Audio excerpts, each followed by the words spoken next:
ایک شخص نے بادلوں کے اندر سے آواز سنی کہ فلاں آدمی کا کھیت اور باغ خشک ہو گیا ہے، وہاں برسو اور اس کے کھیت کو سیراب کرو۔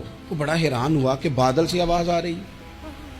پھر اس نے دیکھا کہ ایک پہاڑی پر بارش ہوئی، وہ بادل وہاں برسا، پھر نالیوں سے ہوتا ہوا پانی ایک طرف چلا۔ تو جس نے آواز سنی تھی، حضور بیان کر رہے ہیں، وہ بھی پیچھے پیچھے چلا کہ پانی کدھر جا رہا ہے۔ اس نے جا کے دیکھا کہ ایک مقام پہ ایک باغ کو وہ پانی لگ رہا ہے اور ایک آدمی وہ پانی لگا رہا ہے۔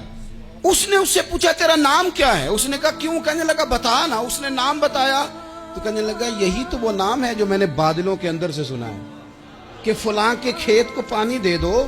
اس نے کہا یار تو کیا عمل کرتا ہے کہ اسپیشل تیرے لیے بارش برسے؟ یہ بخاری پڑھ رہا ہوں، سیاستہ سے حدیث عرض کر رہا ہوں۔ اس سے پوچھا تو کیا کام کرتا ہے کہ جناب اللہ تبارک و تعالیٰ کا حکم کرم آیا کہ خاص تیرے لیے پانی برسے اور تیرے کھیت کو سیراب کرے؟ تو اس نے کہا چھوٹا ذمہ دار ہوں، پر جب فصل اگتی ہے تو 3 حصے کرتا ہوں۔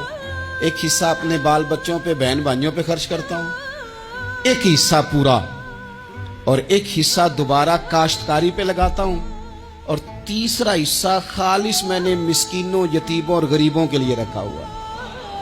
وہ جو تیسرا حصہ، اللہ کرے آپ سمجھے، وہ رب کے بندوں پہ تیسرا حصہ خرچ کرتا ہے نا، تو کریم مالک نے فرمایا جہاں سے غریب کا حصہ جاتا ہے وہ کھیت خشک نہیں رہنا چاہیے، وہ جہاں سے مسکین روٹی کھاتے ہیں وہ خشک نہ رہے، جہاں سے یتیموں کو کچھ آتا ہے کہیں اس کی فصل رہ نہ جائے۔